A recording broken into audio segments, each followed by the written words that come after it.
안녕하세요. 황창배 형상을 쓰다 채워진 영혼의 전시에 이 세미나에 참석해 주신 여러 선생님들께 진심으로 감사드립니다. 저는 황창배 선생님 제자 송희경이라고 합니다. 인사드립니다. 황창배 선생님께서 제 은사세요. 제가 1학년 때 이화여대 동양학과에 부임하셔서 저 졸업하는 해에 그만두셨어요. 그래서 4년을 오롯이 배웠고 그 인연으로 제가 황창배 미술관에 여러 일을 도와드리고 있습니다. 많은 건 아니고요. 그냥 커피 마시러 와서 그냥 그림 한번 보고 이런저런 이야기 나누는 그 정도입니다. 그래서 워낙 오늘 전시 오픈은 5시 반부터인데 요번에 또 여러 가지 황창배 선생님에 대한 전시가 있었거든요. 혹시 아실지 모르겠는데 먼저 경주에서부터 시작을 하면 경주에서 지금 전시가 아마 끝난 걸로 알고 있는데 했었고요. 그 다음에 이번에 황창배 선생님께서 대구에서 큰 상을 받으셨어요. 그래서 그 상과 관련된 전시가 대구문화예술회관에서 있었습니다. 저기 앉아 계신 김진혁 관장님께서 주관하셔서 전시를 했고, 그리고 얼마 전에 경제정선미술관에서도 황창배 선생님 전시가 있었습니다. 그래 저를 해서 이번에 8월 18주기 되는 해예요. 벌써 돌아가신 지 18년 되셨어요. 내후년이면 20주기인데 그걸 기념해서 채워진 영혼 황창배 형상을 쓰다라는 전시를 작게나마 준비를 했습니다. 그래서 제가 일단 한 10분 내지 15분 정도 여기 계신 모든 선생님들께서 황창배 선생님 다 잘 아시겠지만 그분께서 어떠한 작업을 하셨는지 설명드리고 이 전시를 기획하신 예술의 전당 이동국 수석 큐레이터께서 지금 오시는 중이에요. 지방 출장 중이신데 이 행사를 위해서 급히 올라오고 계시거든요. 예. 그래서 그 마이크를 넘겨서 이동국 선생님이 오시면 황창배 선생님의 작품에 대해서 한 40분 정도 얘기를 해주실 겁니다. 예, 그러면 그냥 다 아시는 내용이지만 인트로식으로 간단하게 황창배 선생님에 대해서 시작을 해야 되는데 갑자기 빔이 말썽을 부리네요.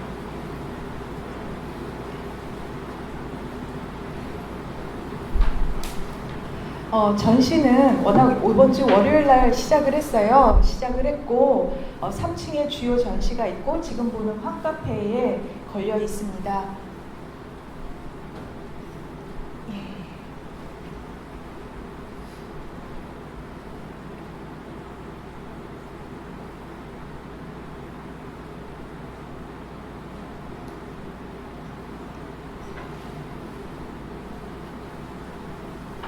시작하겠습니다.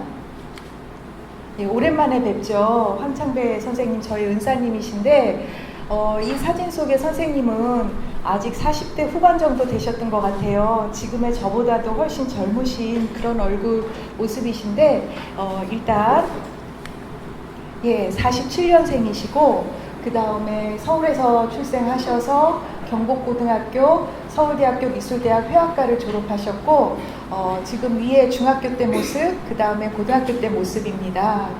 그러시고 그 다음에 무엇보다도 황창배 선생님 제작의 행보의 가장 큰 분기점 중에 하나가 철롱 이기훈 선생님의 사사가 아닌가 싶어서 그 내용을 적었고요. 그 다음에 황창배 선생님께서 화가로서 입문을 하게 되신 계기는 아무래도 국전 수상이죠. 문화공보부 장관상과 대통령상을 수상하셨습니다. 네, 그래서 이쪽은 장인어른의 작품이고 이쪽은 황창배 선생님의 작품이에요. 정각인데 이렇게 사제지간에서 사위 장인으로 이렇게 가족관계가 되면서 황창배 선생님의 작품 세계가 좀 더 폭이 넓어졌다 그리 하겠습니다. 예, 이거는 1977년도 황창배 선생님께서 30살에 그리셨던 작품입니다. 벌써 30살, 이때 70년대 후반이면 아직 한국화단에 실경산수화가 강세를 띠고 있는 그 시기였음에도 불구하고 황창배 선생님 이런 여러 실험을 하셨었던 것 같습니다. 이 작품이 대통령상 수상작이죠. 황창배 선생님 작품은 제목이 90% 이상 무제예요. 작품 제목이 없는데 이 국전출품작 같은 경우는 작품 제목을 다셨어요. 그래서 B51 뭐 이런 식으로 숫자로 다셨는데 이 작품을 통해서 황창배 선생님께서 화려하게 등단을 하시죠. 이게 마직인데요. 그거를 삶아서 얼룩을 뭐 잿물과 여러 가지 섞어서 그 얼룩을 만든 다음에 그 위에다 먹으로 이렇게 어떠한 형상을, 조형성을 표현을 하셨습니다. 당신께서는 이것을 청록산수화라고 얘기를 하셨고 이 작품을 통해서 이제 황창배 선생님께서 화려하게 등단을 하십니다. 예, 요거는 그 이듬해쯤에 그리신 이제 수묵으로 하신 수묵추상이라고 할 수도 있고, 그 다음에 그냥 어떤 사물을 보고 그대로 그린 산수화 영역에서도 얘기할 수 있는 그 경계에 서 있는 작품이 아닌가 싶어요. 황창배 선생님 작품 세계에 여러 특징이 있는데 그 중에 하나가 경계를 마구마구 넘나드는 것이 아닌가 싶습니다. 그래서 보시면 위에 그리고 글씨도 이렇게 쓰셨어요. 나는 믿는다. 지구의 종말이 오기 전까지는 예술의 지역성은 존재한다고. 그래서 어떻게 이제 30대 초반 청년이 이런 철학적인 생각을 할 수 있을까 할 정도로 그러한 심오한 내용을 적어 두셨습니다.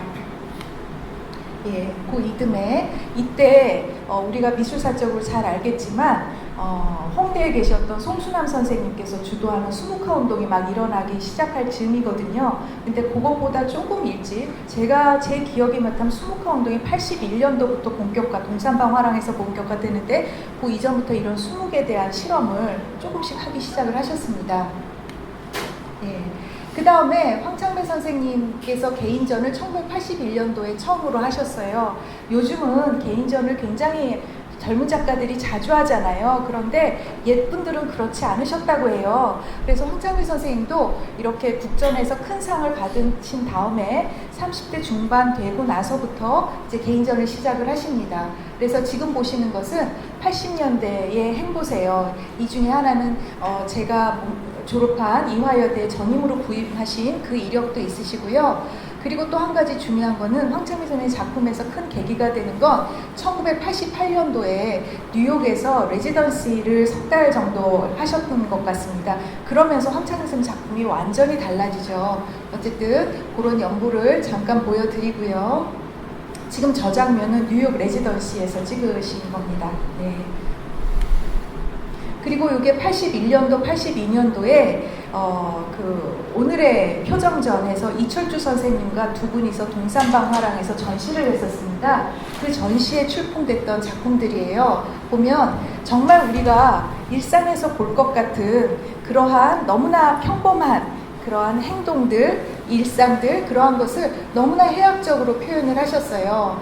그 전까지만 해도 동양화에서 윤곽선은 먹으로만 써야 되는 것 같았는데 이제 그런 고정관념도 버리셨고 아까 방금 전에 보셨던 수묵추상과 같은 작가의 그림일까 그렇게 생각될 정도로 굉장히 전혀 다른 별로 크지는 않지만 너무나 재밌는 일상을 담은 그러한 그림들입니다. 예, 그 유명한 룸사롱 시리즈입니다. 아까 말씀드렸듯이 이분의 작품 제목은 무제예요. 무제인데 그냥 저희가 편하게 룸사롱이라고 붙인 겁니다. 룸사롱. 그래서 저기도 지금 한 작품 걸려 있고요. 보시면 뭐 제가 굳이 설명 안 들어도 어떤 상황인지 너무나 잘 아실 것 같아요. 그리고 예, 이걸 보시면 부재 역시 부재인데 어떤 남녀 간의 미래를 연상하는 듯한 많은 상상력을 부여하는 그러한 장면인데요. 요거는 그 지난번에 소마미술관에서도 전시가 됐었는데 그 소마미술관에서 전시를 기획하신 갑자기 선생님 성함 손성진 선생님의 표현에 의하면 예, 요 그림과 연관이 되지 않나 그렇게 설명을 해주셨어요. 그래서 이 그림이 그렇게 손성진 선생님은 인상이 깊으셨다고 하더라고요. 그래서 보면은 이쪽의 여인은 왼쪽의 여인은 굉장히 부유한 여인이에요. 뭘로 알 수 있을까요? 밍크를 걸쳤잖아요. 예, 밍크를 걸쳤고 그 다음에 그 시대에 굉장히 드문 것 같은 부츠인데 부츠도 털부츠예요. 예, 근데 그 옆에 남자는 뭔가 좀 허접해 보이는 예, 그런 모습이 굉장히 그분에게 이렇게 와 닿았나 봐요. 그래서 이 장면과 많이 비교를 하시는 걸 제가 들은 적이 있어서 가지고 왔습니다. 예, 그리고 황창배 선생님께서 이런 뭐 수묵이나 비구상 쪽만 하신 것이 아니라 초상화 작업도 하셨어요. 그래서 보시면 이 작품 같은 경우는 제 기억이 맞다면 명동성당의 부탁을 받아서 황창배 선생님께서 그리신 이승훈이라는 신부님의 초상화입니다. 그래서 이 초상화를 그리신 얘기를 제 학부 때 해주셨어요. 그래서 이게 84년도고 제가 86학번이거든요. 제가 언제나 이 학번을 밝히는 걸 별로 안 좋아하는데 워낙 86년도부터 90년까지 이화여대에 계셨기 때문에 그래서 이승훈 신부님의 몇 대 후손을 찾아서 그 다음에 그 당시에 복식을 어떤 복식사 하시는 선생님께 보증을 받아서 그 후손에게 입히신 다음에 그걸 보고 그리셨다고 합니다. 그만큼 철저하게 초상화를 하신 걸 볼 수가 있는데 이 작품을 보면 저는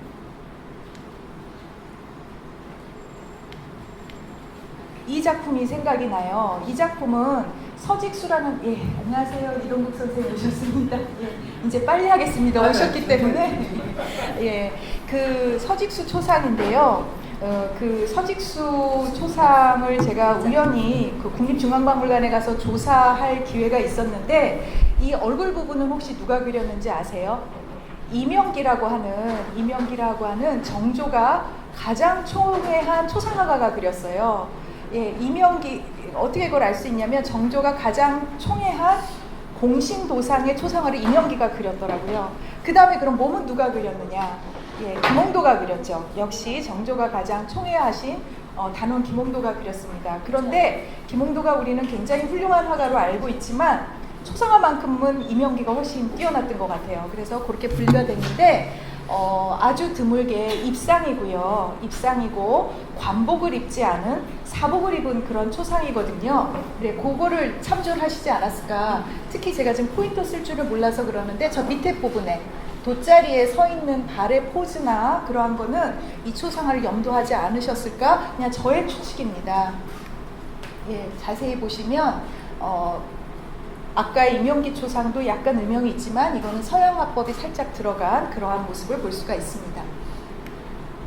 그 다음에 이제 본격적으로 숨은 그림 찾기를 설명드려야 되는데 이 제목도 그냥 별명처럼 붙여진 거고요. 이때부터는 선생님께서 제가 그림을 그렸던 그 바로 옆에 연구실에서 작업을 하셨기 때문에 어떻게 작업을 하셨는지 제가 봤어요. 언제나 작업실이 좁다고 학교 연구실이 지금은 창고로 쓰나 그런데 이렇게 문을 열어놓고 이렇게 대충 칠하세요. 대충 칠하시고 그게 이제 말라야 되니까 그거 마르는 동안에 나와서 저희들과 이제 놀아주시는 거예요. 넌 남자친구 있니? 뭐 집은 어디니? 그런 다음에 이제 들어가셔서 그 얼룩이 마르면 어떤 이미지가 떠오르잖아요. 그 이미지를 보고 그리셨습니다.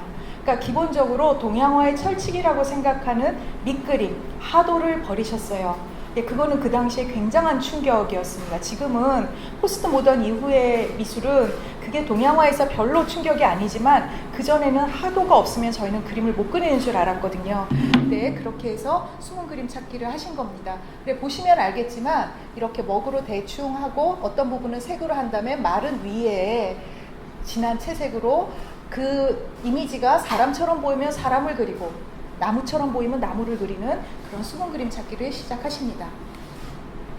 다 같은 시리즈입니다. 자세히 보시면 다 형상성이 있습니다. 그래서 저는 이러한 선생님의 작품을 일격체묵화라고 불렀어요. 그 일격화라는 것은 일이라는 것은 벗어날 일자거든요. 주경연이라는 당나라의 회화 이론가가 그림을 신묘 능 일로 분류를 했습니다. 그랬을 때 정말 잘 그린 그림 신, 그것보다는 잘 그렸는데 정신성이 결여된 거는 묘, 그 다음에 테크닉만 있는 건 능이라고 했고 여기에 분류할 수 없는 그림을 모아서 일로 분류를 했거든요. 그 일에 해당되는 대표적인 화가가 그 당시에 왕묵이라는 사람이었어요. 그 왕묵은 어떻게 그림을 그렸냐면 먹을 갈아서 한 바퀴씩 만들어 놓은 다음에 그 먹에 자기 머리를 담가요. 머리를 담그고 그걸 막 휘두르는 거예요. 휘둘러서 그리고 휘두른 거 위에다 막 걸어 다녀요. 걸어 다닌 다음에 그것이 말라서 산처럼 보이면 산을 그리고 나무처럼 보이면 나무를 그렸대요. 이게 제가 만들어낸 얘기가 아니라 주경연의 당조 명화록에 그대로 있는 구절이에요.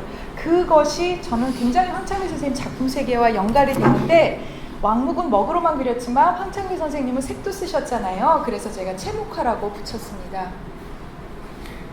예, 이게 그 당시에 일에 속하는 작품입니다. 그래서 해능이라는 사람이 이게 호랑이를 베고 자고 있는 모습인데 한쪽 팔이 없죠. 그래서 이렇게 완전 호랑이와 혼연일치가 된 모습입니다. 예, 그렇게 쭉 되고요. 그러다가 88년도 이후가 되면 좀 더 생면추상으로 바뀌시게 됩니다. 저는 이것이 아까 말씀드린 뉴욕 레지던시와 연관성이 있다고 생각을 해요. 예, 생면추상으로 바뀌게 되고 사각의 프레임이 조금씩 깨지기도 하고 그러한 변모를 볼 수가 있습니다. 그러다가 90년도에 증평 작업실을 마련하시죠. 지금 이 장면이 증평 작업실 위에서 아래를 내려보고 찍은 사진입니다.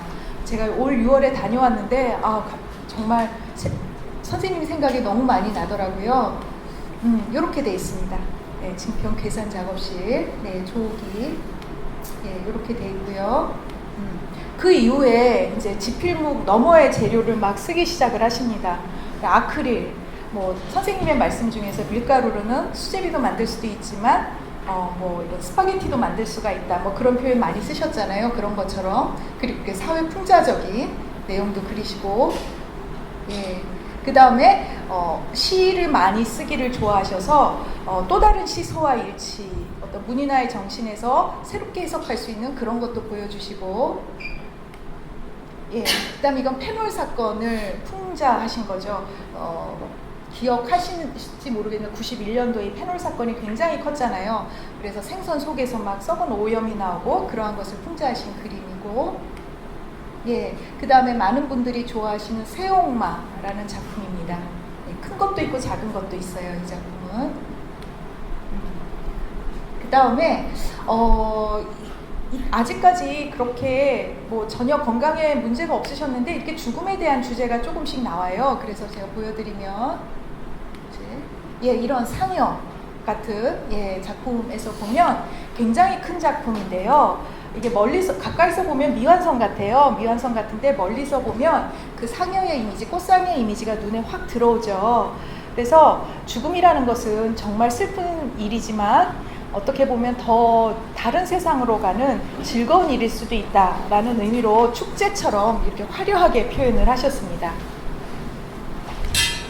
네. 그리고 이때는 이렇게 먹 위에다가 이렇게 파스텔, 이렇게 크레파스 같은 걸로 그림을 그려서 이렇게 드러나게 하는 이런 기법도 쓰셨고, 그리고 예, 북한에 제일 먼저 다녀온 작가시잖아요. 그래서 북한의 시가지, 이 북한 그림도 지난번 소마 전시에서 많이 소개가 됐었고 작년에 또 황창배 미술관에서 전시가 됐었습니다. 그래서 이렇게 스케치하시는 모습, 스케치하신 거 보시고요. 예, 그 다음에 이렇게 말년에 발병을 하신 다음에 몸이 아프신 다음에 서예 작품을 많이 남기셨는데 이 서예 작품에 쓰여진 글귀가 굉장히 모든 사람들의 마음을 울리는 것 같아요. 그래서 독자 관심에서 홀로 조용히 앉아 마음을 살핀다, 뭐 이런 구절도 쓰셨고, 예, 그 다음에 도광양덕, 그래서 세상의 부귀영화는 감추고 덕은 길러야 한다라는 이런 글씨도 쓰셨는데 제가 이 글씨의 출전을 찾아보니까 책음담에 수록이 돼 있더라고요. 그래서 이런 글씨도 쓰셨고, 예, 저기 보시면 황창배 옆에 2000이라고 하시는 굉장히 재밌게 갑자기 이렇게 한자가 있는데 숫자로 2000 해서 써 놓으시기도 하셨고, 그 다음에 상비불회에서 항상 준비하고 게으르지 않는다. 마치 후배 화가들에게 하시는 유언처럼, 예, 이런 글씨를 굉장히 많이 남기셨어요.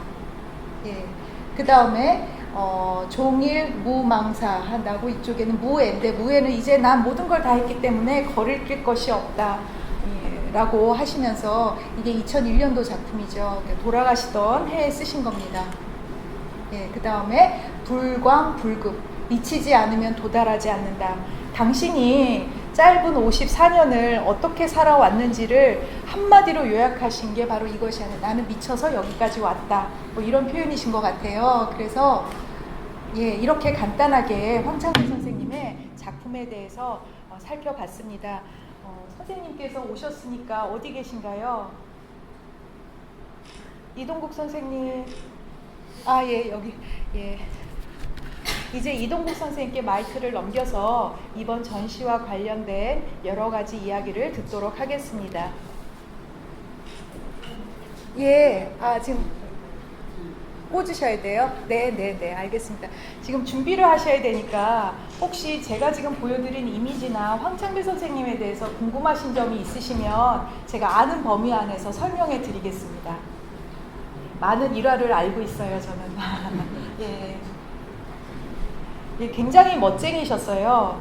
그 당시에 참 드물게 찢어진 청바지를 입고 나타나셨고요. 예.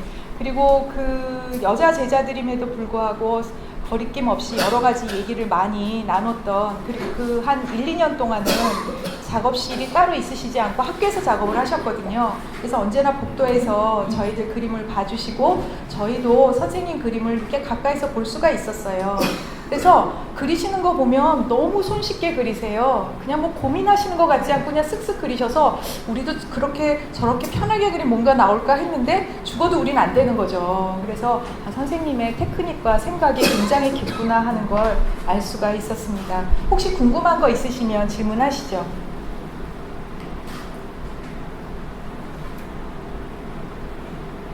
선생님 아직 조금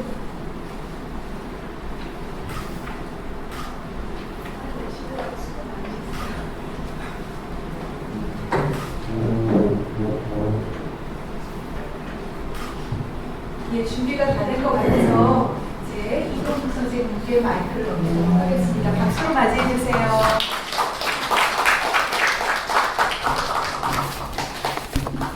요거 누르시면 돼요. 요거 누르시면 전지. 예. 예, 소개받은 이동국입니다. 전 예술의 전당에서 서예 전시 기획을 하는 사람인데요. 미술판에 와서 이야기한다는 게 좀 낯섭니다. 여기 계시는 분들도 아시는 분이 거의 없는데, 그죠? 근데 왜 서예하고 미술하고는 아무 관계가 없는데 황창배라고 하는 사람을 얘기해야 되는가, 아마 여기 계시는 분도 좀 오해하실 것 같기도 하고, 그래서 오히려 저는 황창배를 통해서 그 서가 왜 중요하고 또 우리가 너무 서를 오직 쓰는 중심으로 또 뭐 너무 잘 알고 계십니다만 뭐 공모전 중심으로만 너무 좁게 생각해 왔다. 황창배야말로 이 서의 그 본질, 또 서가 갖고 있는 가장 큰 힘들을 바로 현실화시켜낸 그런 사람이 아닌가. 작품을 보면서 다 어느 작품이든지 간에 서 언어가 내장되지 않은 게 없다, 이런 생각을 많이 해보고, 그간에 우리가 어쨌든 뭐 식민지 서구화 과정이 딱 100년, 우리 뭐 근현대를 두 마디로 요약하면 그건데, 잘 생각해 보면 우리의 현실, 우리의 실존 문제를 정작 우리 조형 언어로 그 당당하게 얘기한 적이 잘 없어요. 우리 근현대는 서구 미술을 가져와야지 이야기가 됐지. 우리 그 전통을 서구와 하나로 녹여내 가지고 우리를 제대로 얘기한 사람들이 잘 있는가, 이런 거 한번 저는 고민을 많이 해봤는데요. 서가들은 더더욱 단언컨대 사실 거의 없습니다. 서예 가들은. 그러니까 현실이라는 문제, 실존이라는 문제가 곳곳에서 나오지가 않죠. 또 화가들 역시도 서는 이미 잘 생각해보면 지금 동양화를 한다고 하지만은 지금 현재 대한민국 미술대학에서 동양화를 하면서 서예를 필수로 가르치는 곳, 배우는 곳이 있으면 좀 말씀을 해주시면 좋겠지. 이종국 교수님 계십니다만은 사실상 없죠, 그죠? 네, 없죠. 그래서 이거는 뭐 올해가 3.1운동 100주년이기도 하고 화두가 독립이긴 한데 저는 좀 과격하게 시간이 지나면 지날수록 이 독립 문제가 억수로 멀어지는구나 이런 좀 좌절감 같은 거 있습니다. 그건 다른 뜻이 아니라 제가 서구미술, 현대미술을 받아들이지 말자, 무시하자는 뜻이 아니라 모든 문화라는 것이, 예술이라는 것이 정반대가 부딪히지 않으면 되지 않죠. 그래서 오히려 저는 일제강점기 36년이라고 하는 그런 시기를 우리는 피해의식에 솔직히 쩔어 있지만은 오히려 생각을 돌려보면 이 지점만큼 우리한테 가장 압축적으로 서구 문물, 서구 문명, 서구 그림들이 들어온 때도 없었고 그것은 우리가 전통이라는 걸 제대로만 살려낸다면은 그러니까 뭐 압축 성장을 잘 하잖아요. 그 초고속으로 그렇지만 초고속이지만은 가장 그 내실 있는 그러한 그 우리 조형언어들이 나온다. 충분히 나올 수 있다. 나와야 된다. 우리 역사들이 다 우리 역사를 잘 따지고 보면 그러한 역사들인데 그러한 그 답을 저는 황창배라는 사람을 통해서 찾았다. 예. 아, 이런 분도 계셨구나. 그렇게 이제 생각을 하면서 뭐 조형언어라는 것은 여기 계시는 분들이 100이면 100 다 달리 볼 수 있습니다. 저는 저 나름대로 보는 방식을 뭐 소개를 말씀을 드릴 것이고요. 그래서 다양한 견해들이 있는 게 너무 당연하고 그래야만이 그게 진정한 예술이기도 하고요. 그래서 뭐 같이 한번 보죠. 아마 법이라고 하는 것은 사실이잖아요. 법은 사실이고, 그런데 우리 시대가 법의 해석이 너무나 예술보다 더 광범위해가지고 지금 정신이 혼미할 지경인데 오히려 예술은 역으로 그냥 우리 서예 얘기를 들면은 그냥 선생님 글씨를 잘 뺏기냐 안 뺏기냐 그걸로 잘 썼느냐 못 썼느냐 그걸로 그냥 평가를 하는 이런 참 그 전도된 세상인데 황창배라고 하는 작가는 사실 본 정신을 잃지 않고 있었다. 황창배야말로 우리의 그 근본을 지키면서 모든 걸 다 근본을 지키지니까 바깥을 자유롭게 받아들이는 그런 입장들 아닌가. 그건 작품이 말을 하고 있습니다. 그래서 한번 보시죠. 그래서 황창배 다시 보기라고 제가 했는데 이거는 제가 보는 황창배입니다. 네. 그래서 한번 첫 표지 한번 다시 한번 볼까요? 뭐 개 눈에는 똥밖에 안 보인다는데 저는 저 숫자가 더 크게 보였어요. 혹시 숫자를 유심히 보신 분 계십니까? 여기 뭐죠? 4323인데 저게 처음에는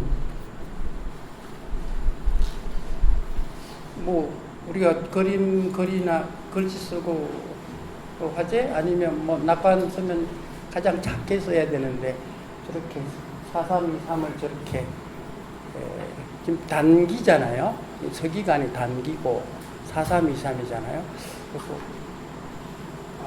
저렇게 크게 쓴다. 그리고 밑바닥에 희미하게 지금 글씨가 있으면 이제 텍스트죠. 시가 있고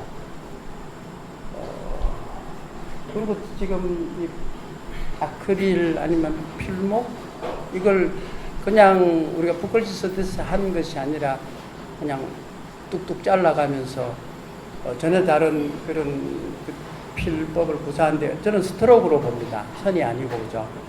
그래서 도대체 이런 그림들을 동시대에 무수한 사람들이 하지만은 그런 4.3, 2.3이다 아니면 시다 또 이런 그 필목이나 글이를 이렇게 그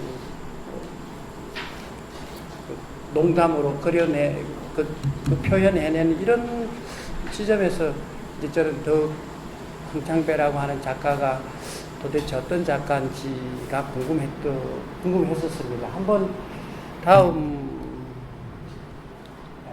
그래서 정체성 문제하고 이제 내용 그리고 표현 언어 기법인데 뭐 현대미술을 비평하시는 분들 원고에서 뭐 최광진 아니면 뭐 여러분들 오광수 여러 그간의 황창배 작품을 평하신 분들은 현대미술 입장에서 많이 하셨는데 뭐 심표인 얘기가 제일 많이 나오더라고요.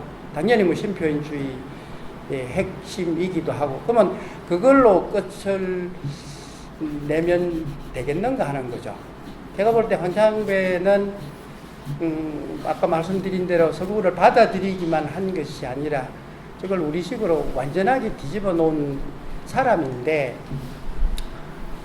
그래서 그 도대체 한국화라는 게 도대체 뭐냐.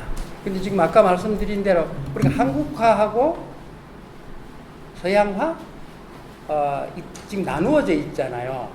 한국화는 필목으로 해야 되는 거고 서양화는 아크릴로 해야 되는 거고 근데 황창배가 그 기준으로 치면 황창배는 아무 작가도 아닌 거죠. 마음대로 왔다 갔다 한 사람이니까. 근데 저는 그래서 한국화의 정의를 다르게 생각을 합니다. 이건 유화다, 또 필묵이다를 떠나서 도구 재료의 문제가 아니라 전통 서화와 서구 미술, 그러니까 서화와 미술이 곱해진 것, 더한 것도 아니고 곱해진 것이 한국화다.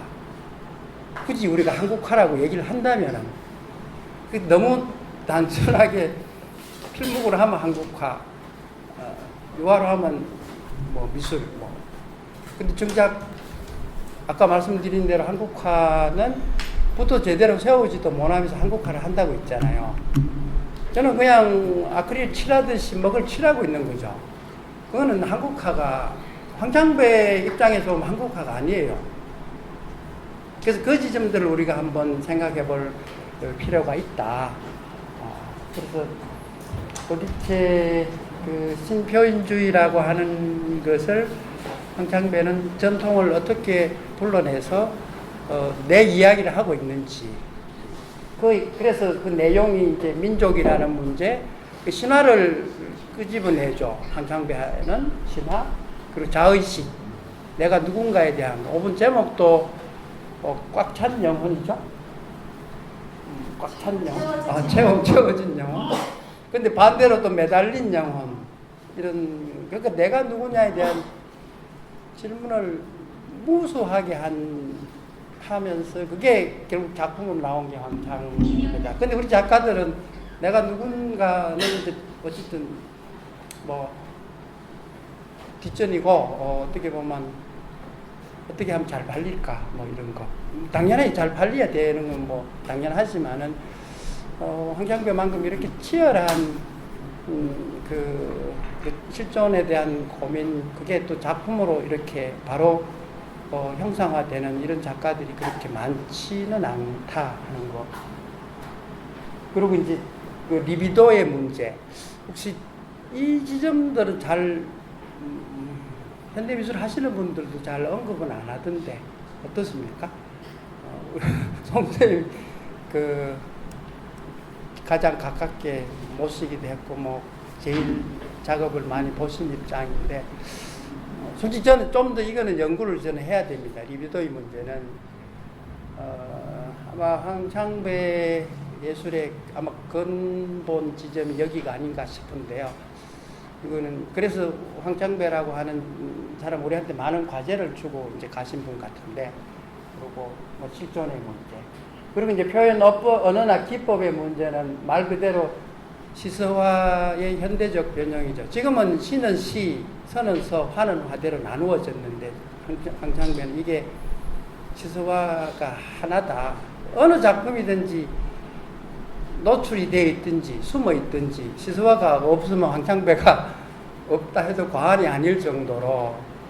근데 이게 결국 우리가 시서화 일체다, 서화 동원이다 하는 게 동아시아 미술의 예술의 핵심이잖아요. 근데 우리 현대 미술 하는 사람들이 이 지점들을 직접적이든 아니면 간접적이든 뭐 드러내든 숨겨놓든 이 지점에서 그 자유자재로 그 붓을 놀리는 사람들은 뭐 계속 얘기하지만 잘 못 봤습니다, 저는. 예. 그래서 황창배를 이 시서화라고 하는 입장에서, 시서화 일체라고 하는 입장에서 볼 필요가 있다. 결국은 그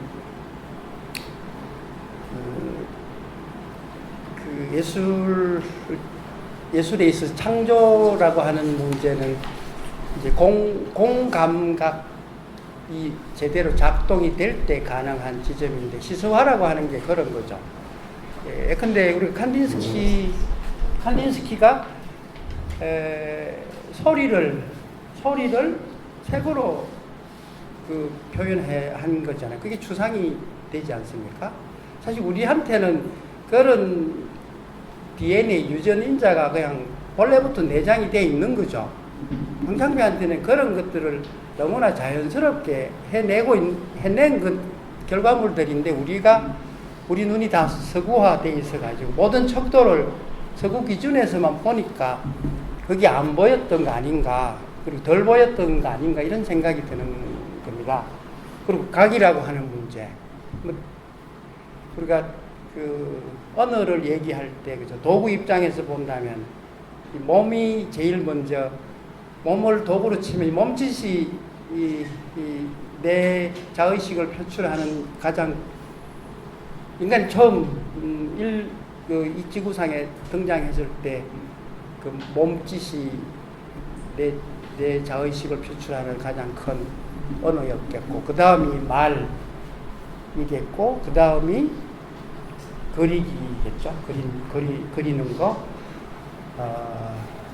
그리고 이제 그 다음이 말과 그림이 사실 곱해진 것이 문자잖아요. 그게 써기가 되는 것이고. 그래서 잘 따지고 보면 그리기에부터 알타미라 동굴벽화든지 천전리 방구대 암각화든지 간에 이 새기는 거, 이 각하는 거, 이것은 뭐 써기보다도 훨씬 이전에, 결국 그리기가 곧 그 각하는 거죠. 우리가 그 고대 문명의 도기 부호를 봐도 그렇고, 황창배는 여기까지 우리 인간이 만들어낸 이 표현 기법의 근본을 현대로 불러내서 자유자재로 하고 있는 거죠. 그러니까 그래서 여기서는 우리 공시적인 입장이 좀 필요합니다. 황창배 예술을 이해하자면, 그러니까 황창배의 이 각이라고 하는 것은 막 우리가 당연히 석사 논문에서 정각을 가지고 썼듯이, 그리고 장인어른이 우리 근현대 최고의 정각가이듯이 뭐 그것도 당연하지만은, 작품에서 보겠습니다만 황창배의 작업에서는 그런 도기부 같은 거, 그게 그냥 우리 서예가들은 곧대로 뺏기는데, 황창배는 그걸 완전히 자기 언어로 해서 어떤 암호처럼 부호처럼, 그리고 그 속에 자기가 이 생각하는 걸 다 숨겨놓고 있는 그런 거죠. 그래서 황창배의 그림을 볼 때는 그런 고대 문명의 그런 언어, 당연히 서구, 당연히 시서와 필묵, 당연히. 그래서 우리가 통시적이 아니라 공시적으로 시간을 지워버리고 탁 압축시키면 인간이 만들어낸 어쨌든 뭐 우리가 지금 문자 영상 시대라서 두드리는 지점에 왔지만 황창배의 경우는 자기가 생존했을 시점에서는 모든 그 언어들을 다 동원해내고 있다. 근데 그게 따로따로가 아니라 다 유기적으로 연결이 돼가 있다. 뭐 미술은 말할 것도 없다. 이런 입장이고요.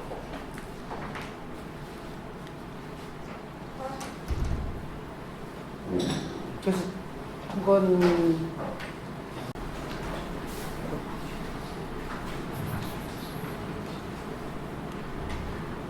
어쨌든 그 시서화 각 미술 일체 언어, 그러니까 시서화는 우리 전통 언어인데 미술까지 해서 황창배는 이 전통이라는 거를 토대로 해서 우리가 시루떡 쌓듯이 그 쌓아온 그런 그 궤적, 그 전체 힘, 그게 황창배다.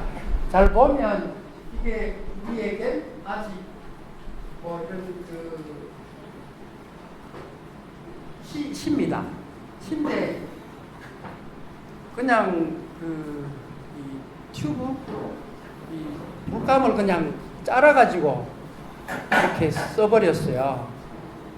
사실 이거 아무도 주목하지 않지만은 이 지점은 그 황창배 예술 언어에서 가장 혁명적인 저는 시도이고 황창배만이 해낸 그런 그 언어라고 저는 봅니다. 지금 여기 뭐 우리 각을 하시는 분도 계시고 서를 하시는 분들도 계시지만은 이렇게 튜브를 그냥 줄줄 짜가지고 행초 쓰듯이 이렇게 써내는 거죠. 그리고 이 시 내용을 이렇게 둥글게 또 안에 그림까지도 이제 그려내는 이런 지점들을 한번 주목해서 볼 필요가 있다. 그래서 시서화 각 미술 언어 일체다. 뭐 너무 잘 아시겠습니다만은 늦게 돌아오는 아이를 근심하는 밤에 그 바람 소리 땜잎 같은 어버이 뭐 정영축. 사실 우리가 전각을 하는 입장에서 보면 이것 역시도 그 전통적인 입장에서는 잘 받아들이지 못합니다. 전각하는 입장에서도. 근데 그렇다 해서 이게 전통이 없거나 기본이 없는 것이 아니라 황창배는 그걸 완벽하게 연마한 다음에 극공의 노력을 한 다음에 이런 세계들이 나오는 거죠. 근데 이런 그 칼 언어가 가장 현대적인데 이것이 그냥 이걸로 끝나는 것이 아니라 바로 그림이나 황창배 그 조형 언어의 그 공간 경영의 근본으로 작용을 하고 있다. 그건 또 한번 보겠습니다.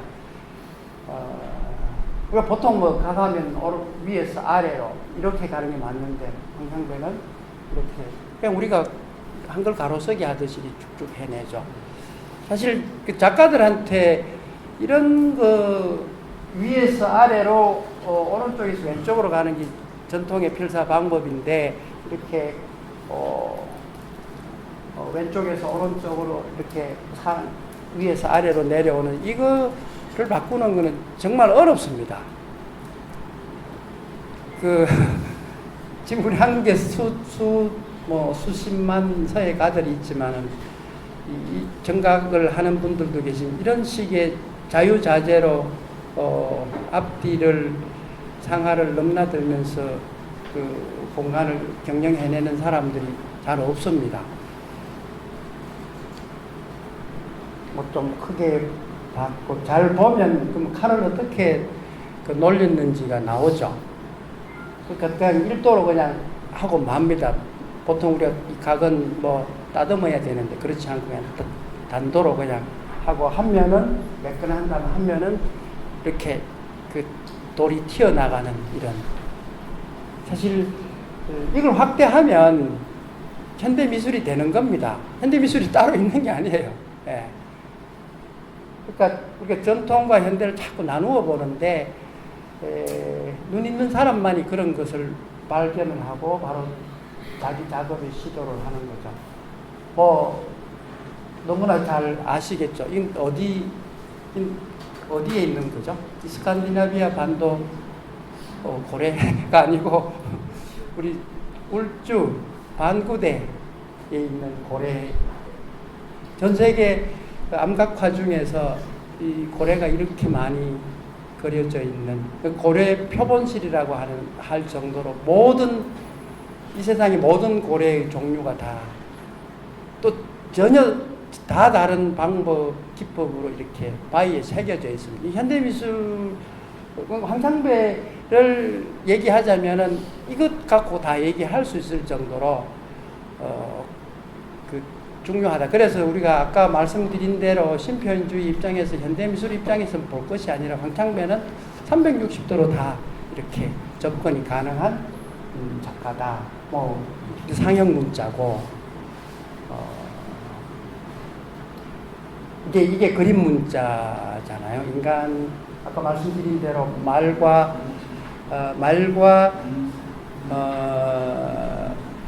그림만 있었는데, 말타미라 동굴벽화로 치자면 한 3만 년 동안은 인간은 문자가 없었죠. 무문자 시대로 살았는데, 이제 이렇게 상형 문자 나오는 게 한 4,000년, 5,000년.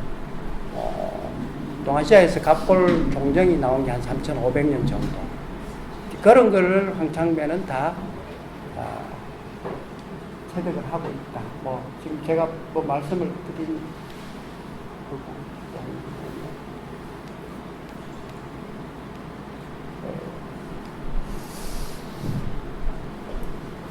뭐 지금 그런, 그러니까 몸, 말, 그림, 문자, 한글은 사실은 우리가 뭐 너무나 잘 아십니다만은 문자 다음에 한글이라고 한 이유는 한글이야말로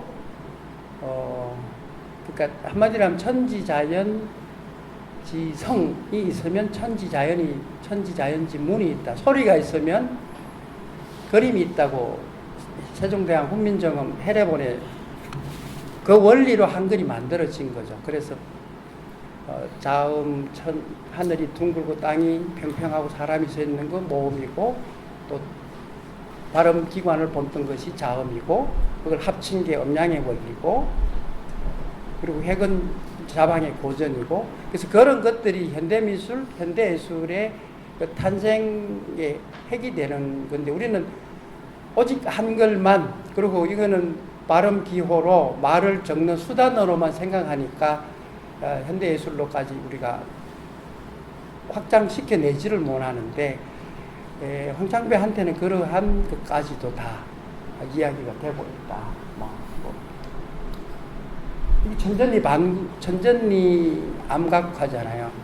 이게 게르하르트 리히트 그림이 아니고 천전리 반구대 암각화에 천전리에 있는, 그러니까 주상과 구상은 사실 동아시아에서는 하나죠. 그래서 이게 서로 확장된 거죠. 서로 진화된 거고. 근데 우리는 서가 일제강점기 때 서는 미술이 아니다, 그리고 예술도 아니다 해서 완전히 지워져 버렸죠. 그래서 서화가 동원이었는데 화는 미술에 들어갔고, 서는 100년 동안 제도 교육에서 없어져 버리고, 100년 동안 안 배웠는데 우리가 서를 알 리가 없습니다. 서 모르는 건 너무나 당연한 것이고, 그럼에도 불구하고 다 내버린 지점에서 황창배라고 하는 사람은 서다, 또 그 이전에 각을 가지고 자기 세계를 구축했다, 이런 거고, 우리가 찍은 것만 늘 보는데 실제 새겨진 이런 걸 한번 보자. 너무 잘 아는 것이지만 사실 이 그림 앞에 아까 북한 그림이 있어야 되는데 제가 PPT 정리하다 잘못 눌러서 지워져 버렸어요. 네. 매우 중요한 그 교통 신호, 북한 여자 교통 신호 안전원 그림인데, 거기에 아주 추운 겨울에 볼이 빨갛게 해서 그 신호 하는 그 교통 정리를 하는 여자 그 안전원을 보고 황창배가 시를 적고 바로 그 자리에서 사실 스케치 하듯 했지만은 그림을 그리고 그리고 그냥 시를 적은 것이 아니라 이 공간을 잘 보시면 아마 선생님 강의할 때 그 그림이 하나 나왔는데 그 기억을 하시면은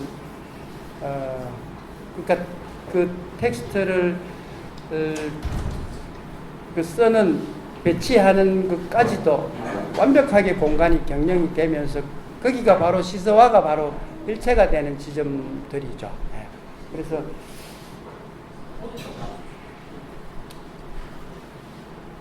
이거는 이제 사실 올 여름에 주사 김정희 북경 중국 국가미술관에서 청조문인의 대화, 주사 김정희와 청조문인의 대화 58일간 전시 있었습니다.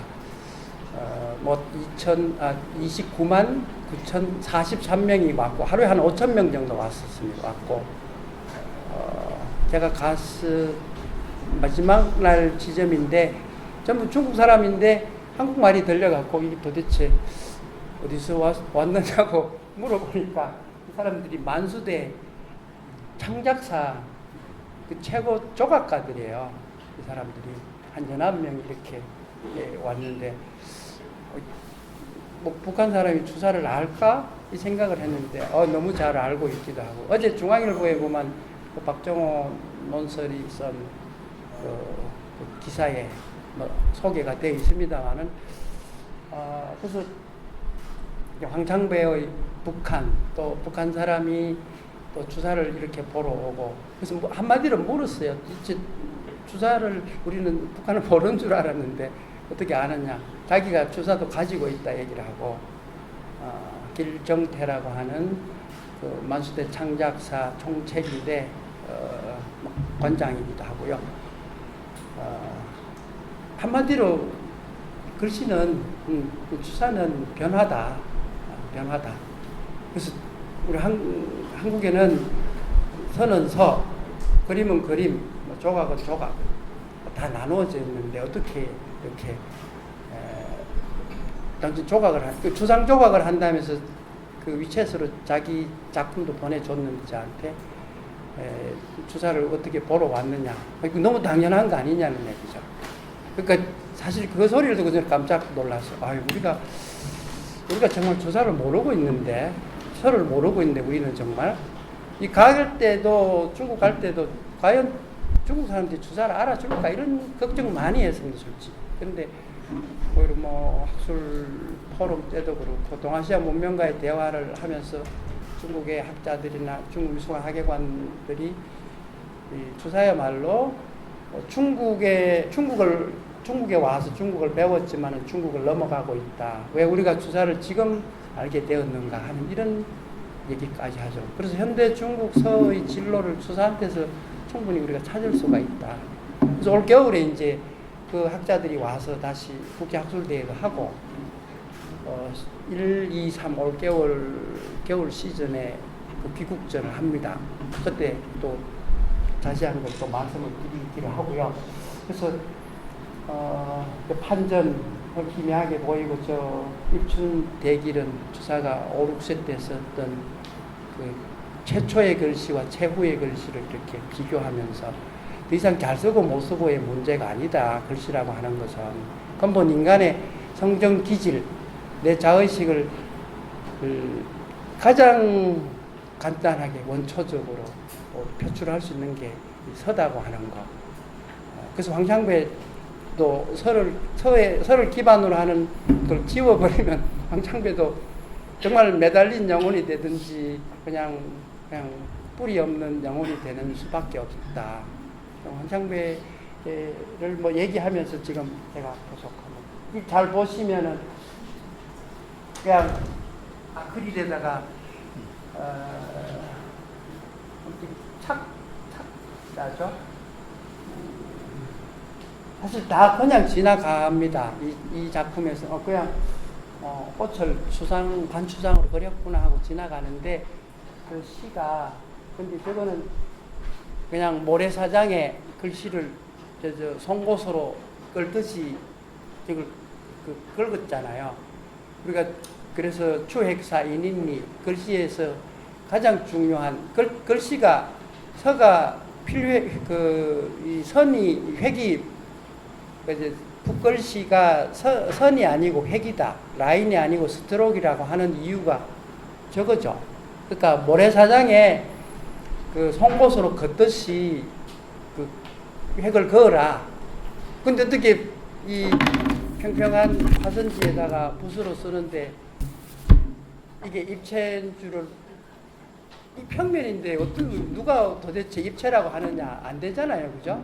그러니까 저런 원리라는 거죠. 그러니까 붓 속에 칼이 있다는 거예요. 붓 속에 칼이 내장되어 있는 거죠. 그게 스트로크라는 거예요. 서구 미술에서는 그냥 색과 면만 우리가 주로 조형 언어로 얘기를 하는데, 그리고 색과 면의 경계가 선이잖아요. 근데 동아시아에서는 거의 색과 면이 아니라 그냥 이 획 하나가 그 자체가 추상이라는 거죠.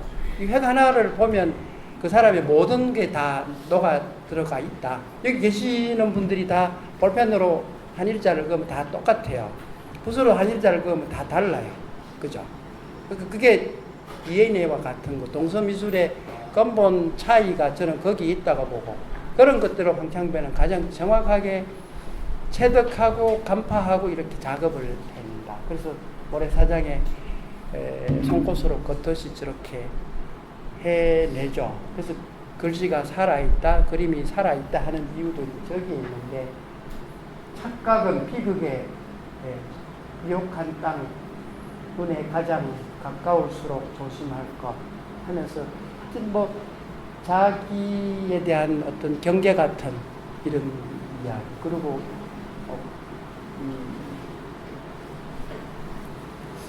무슨 풀일까요?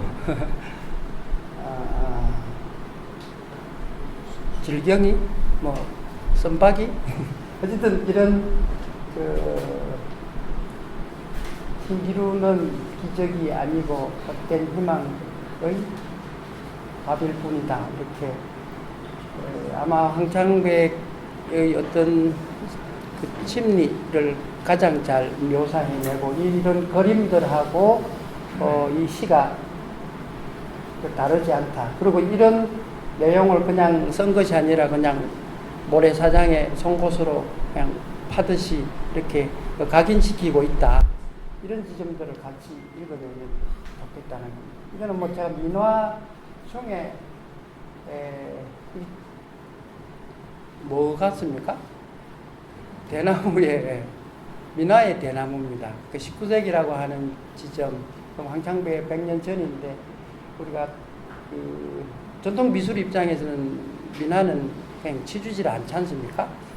근데 오히려 민화야말로 가장 그 어떤 100년 전에 이미 현대를 가장 잘 제시했던 것 아닌가. 그래서 황창배 조형 언어하고 민화 언어도 일맥상통한다.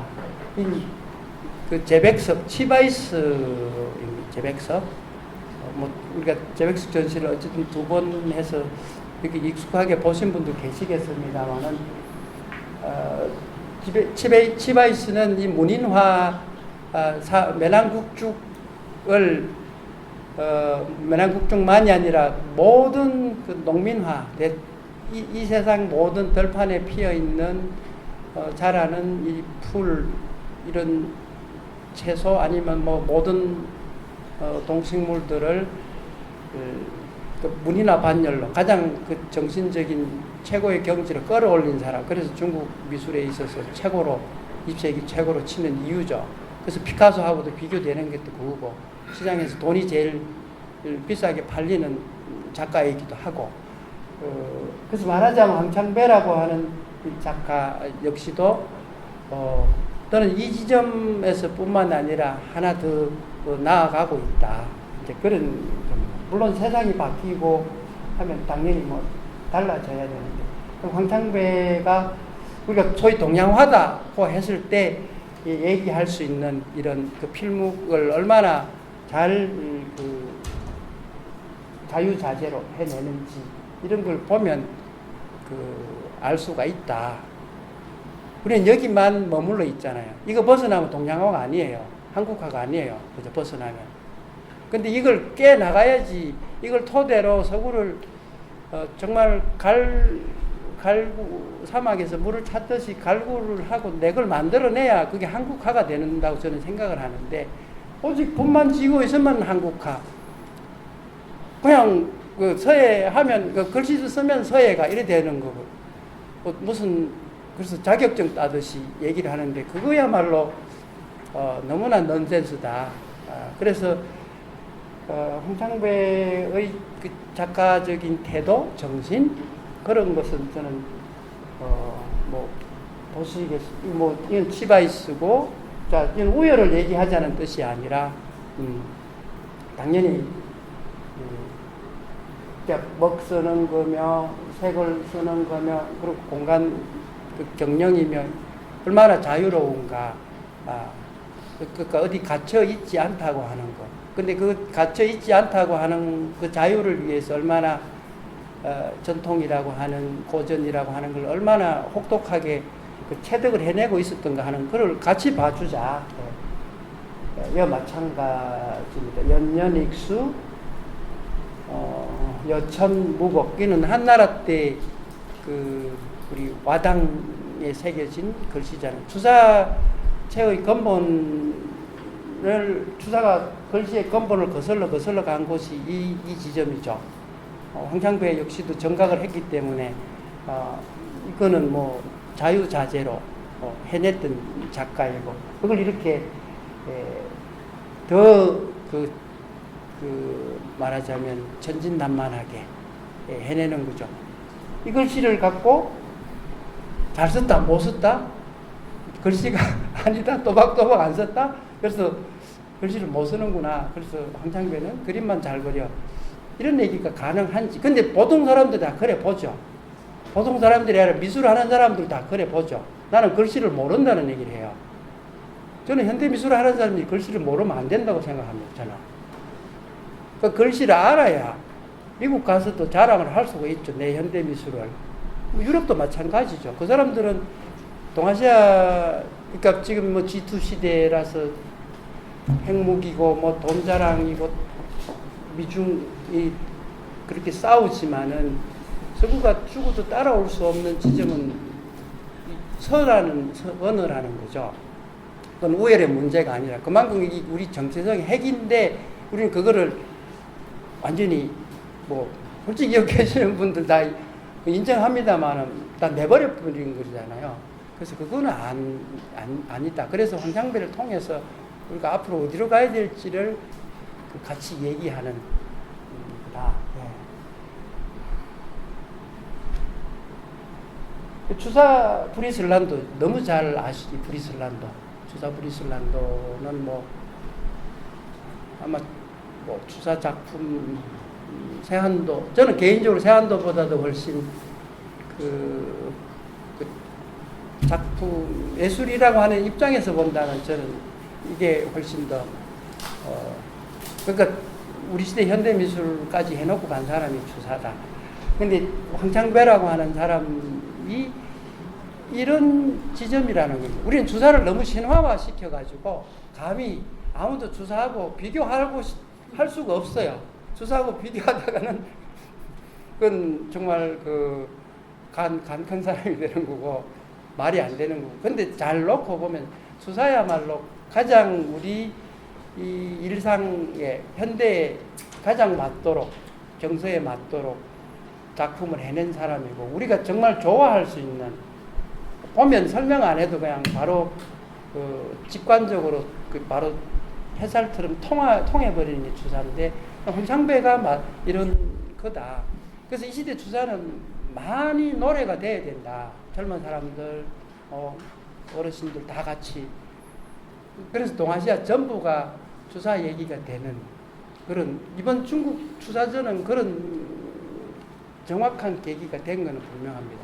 그래서 앞으로 그런 것들을 얘기할 필요가 있다. 뭐 이완의 그 선으로부터는 너무 잘 아십니다만은 이런 게 서다. 아까 제가 말씀드린 거고,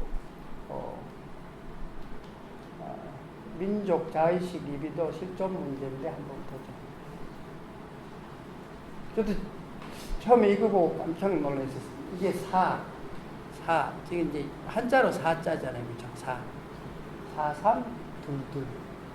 이게 우리 서기 몇 년이었죠? 1980, 90? 네. 그리고 태극기를 저렇게 이제 그려놨죠.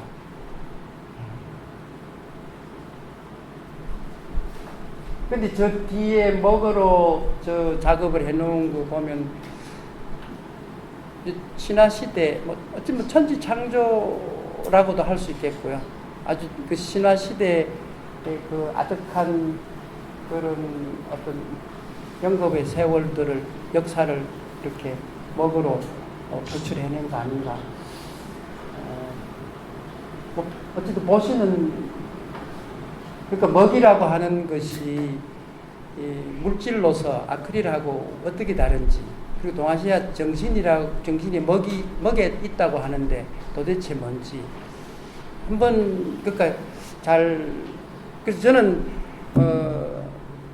뭐 필묵이나 아크릴이나 뭐 이런 그 브러쉬를 자유자재로 다뤄야 된다. 이제는 그거 안 하면 안 된다. 네. 그래야지 현대를 담아낼 수 있는 거다. 황창배는 진작에 그걸 다 해내고 간 사람이다. 어쨌든 뭐 그냥 뭐 백두산 폭포 같기도 하고요, 장백 폭포 같기도 하고, 뭐 당군이 쫓아 나올 것 같기도 한데, 어쨌든 뭐 조형언어라는 게 보시는 대로인데, 이런 그 우리가 소홀히 하고 한 그런 데서 본질주의 정보들을 황창배는 제시를 하고 있다. 이건 이제 이것도 잘 보면 4, 3, 2, 9죠. 공이죠. 4, 3, 2, 1이구나. 그러니까 분명히 이거는 그 칼로 캔버스를 긁었는데, 그 동그라미는 아마 어쨌든 뭐 4, 3, 2, 9? 네. 그리고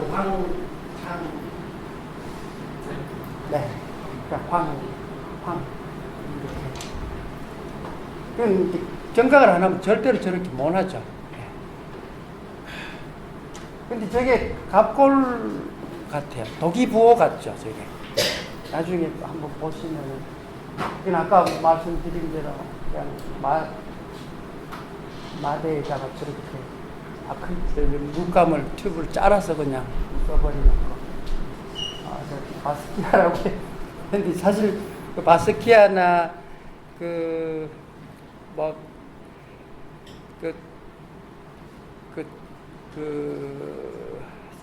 바젤리츠 같은 신표현주의 작가들, 그건 뭐 바스키아 같은 경우는 우리 낙서화가라고 할 정도로 문자가 없이는 그림이 안 되는 사람이지 않습니까? 근데 우리는 근본적으로 늘 문자를 갖고 놀았던 우리 족속들인데, 바스키아만 알고 황창배를 모르면 그것도 우리가 이상한 거죠. 그래서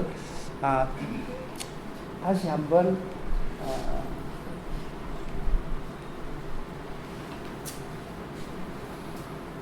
4329 황.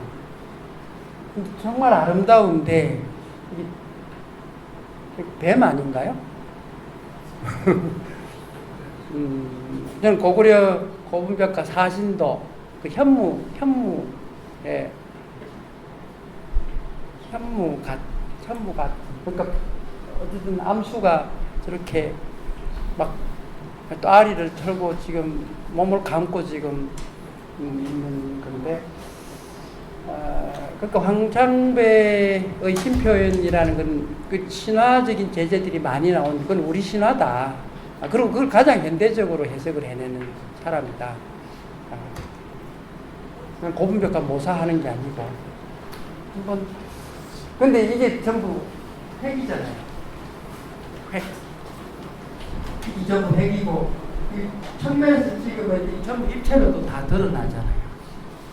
그러니까 우리가 황창배 작업을 그냥 평면이다 할 수 없는 이유가, 그래서 아예 눈에 비도록 입체를 만들어 놨어요.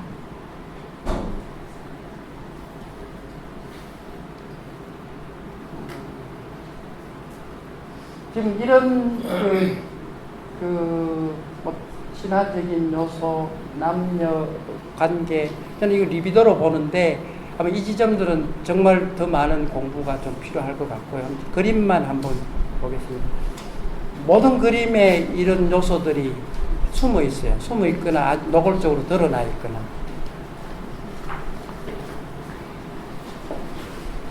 이거 한번 읽어보시겠어요?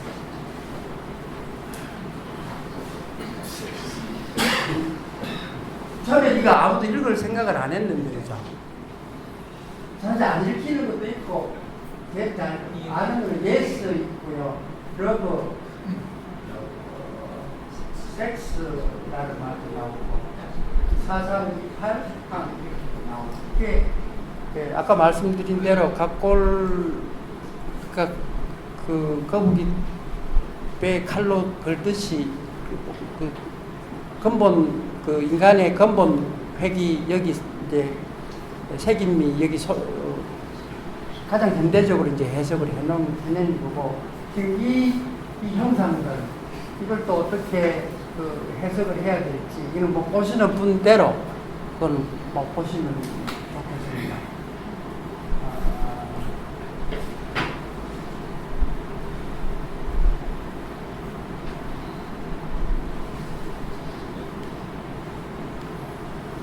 그래서 매달려 있는 영혼,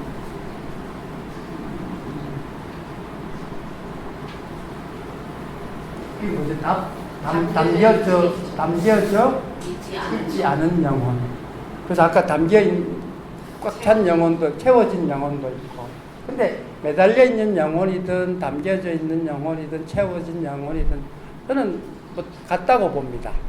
근데 그림을 잘 보시면 저 채워진 영혼에는 이 테두리가 있으면서 채웠어요. 그림을 물감이든 채워나가는데, 저는 이거가 이제 이거 그냥 이게 스트로크죠, 획이죠.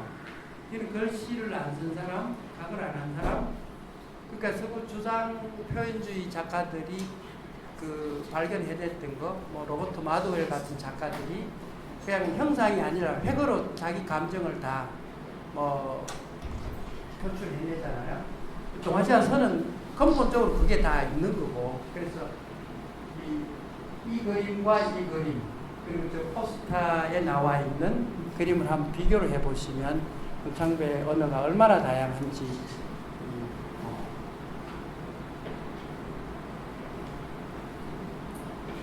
이건 카오스,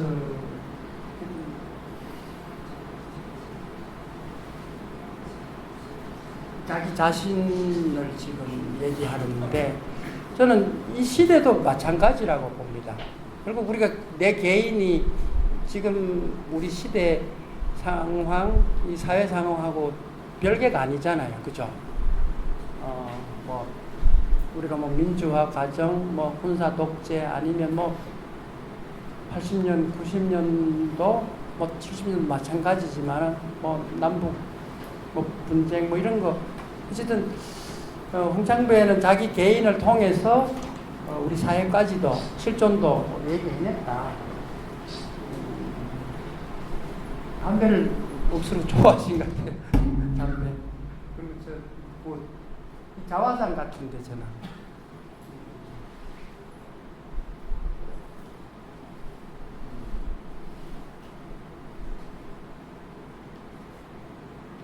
아까 그 그림을 눈만 확대를 해보니까 이렇게 한 눈은 없어야 두 눈으로 똑바로 세상을 못 볼 지경인 거 아닌가. 아니면 어쨌든 매달린 영혼, 내가 누군지에 대한 그런 고민들.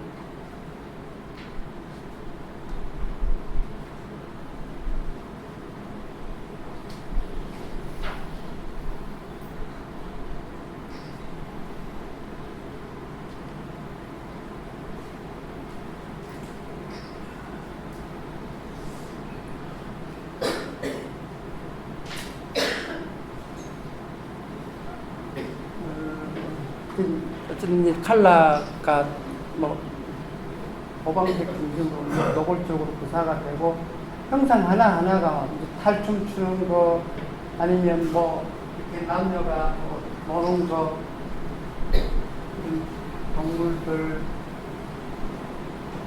아까 상녀 뭐 이런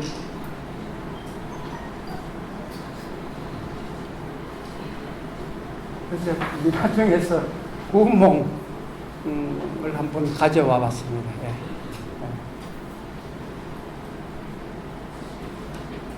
전통을 정확하게 인지하면서 완전히 새롭게 해석을 했는 이런 뭐 책이 나와서 이렇게 최정화 설치 작가인데 그러니까 평면이다 설치다 이게 중요한 것이 아니라 우리 본질을 어떻게 제대로 포착해내는가 그런 거죠.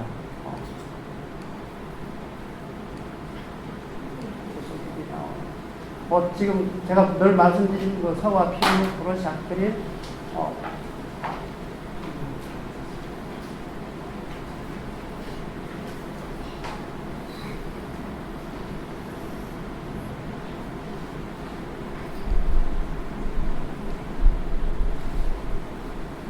이렇게 비교할 수 있습니까?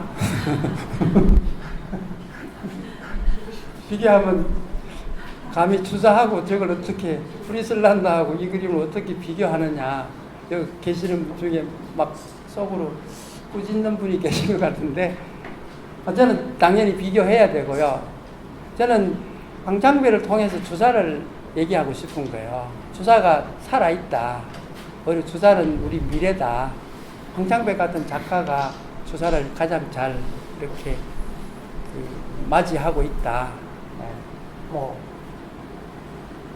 뭐가 다른 게 없지 않습니까? 아마 프리슬란도 그림 그린다는 사람들이 맨날 요거 꼭 똑바로 똑같이 따라만 하고 있지. 그래서 주사를 배웠다 하는데 그거는 아니다. 이런 그래서 천지자, 만물지, 영녀 뭐 이렇게 순야연 도래원서 이렇게 하면서 이렇게 해내는데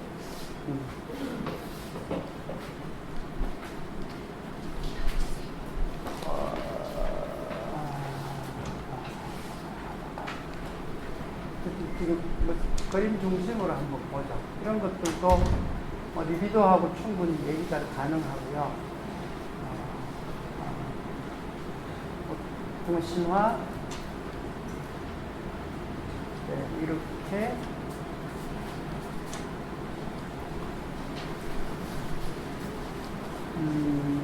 전 지금 우리 근원 선생님 계시지만은 저도 처음 못 읽었는데요. 보니까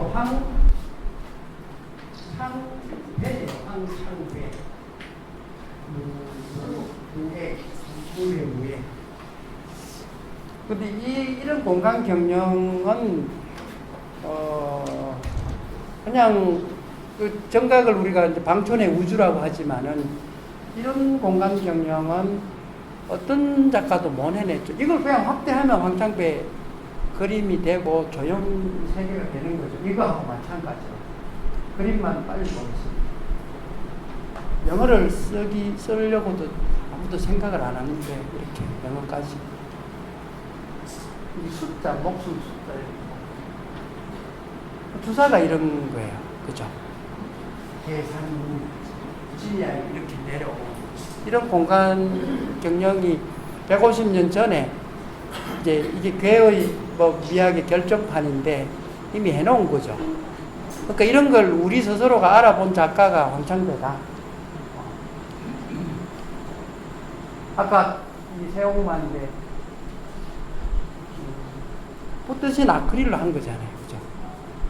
그죠? 서에 핵이 다 들어있다는 거고 이런 화산이요 황창배 많이 남았나요? 다 돼갑니다. 죄송합니다. 아주 괜찮아요. 비청 그러니까 예. 말이 많이 나오더라고 말.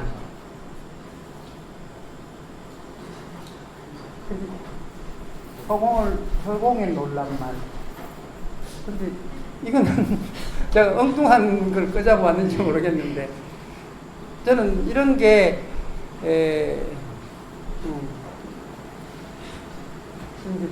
철롱생하고 합작을 한 그 슬픈 소.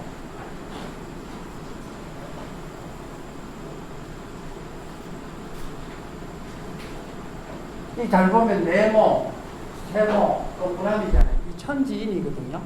한글 원리가 이거잖아요. 네. 영리의 핵이죠. 그러니까 황창배가 이 아까 말씀드린 아까 독자 관심 무예 그래서 서나 미술이나 아크릴이나 뭐 캔버스나 자유자재로 다 넘나든다 그런 얘기입니다. 이것도 완전히 구호 같은데 창배는 우리는 서상을 본다 이래 했어요.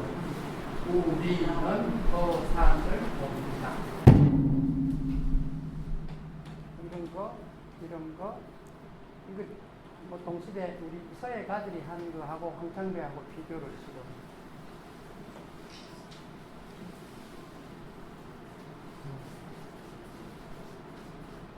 저 측면에서 찍어봤는데요. 한번 이렇게. 그냥 계속 뭐 비교가 되는데. 네.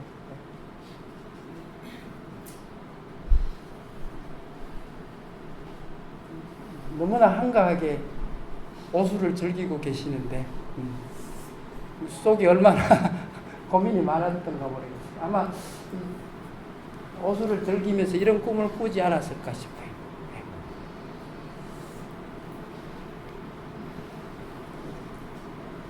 근데도 늘 이런 그 실존에 대한 직시, 고민 이런 거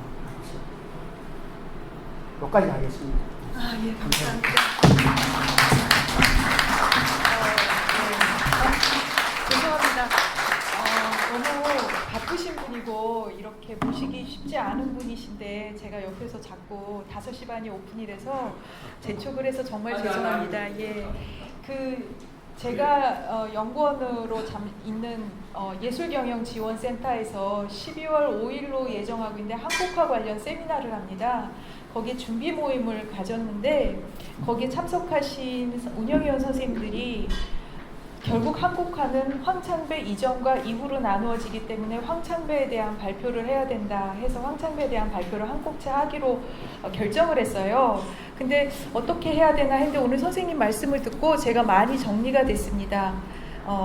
인간의 자의식을 표출하는 도구는 몸이 있고 그 다음이 말이고 그 다음이 그림인데 그걸 다 확립한 작가가 황창배 작가이고 또 그 말과 그림을 문자로 승화시킨 작가도 황창배 작가이고 그래서 서화 곱하기 미술이 한국화로 정착할 수 있게끔 해준 분이 황창배 작가가 아닌가 선생님의 말씀을 그냥 한번 정리를 한 거였습니다. 너무 감사드리고요. 이렇게 좋은 강연을 해주신 이동국 선생님께 다시 한번 박수 부탁드리겠습니다.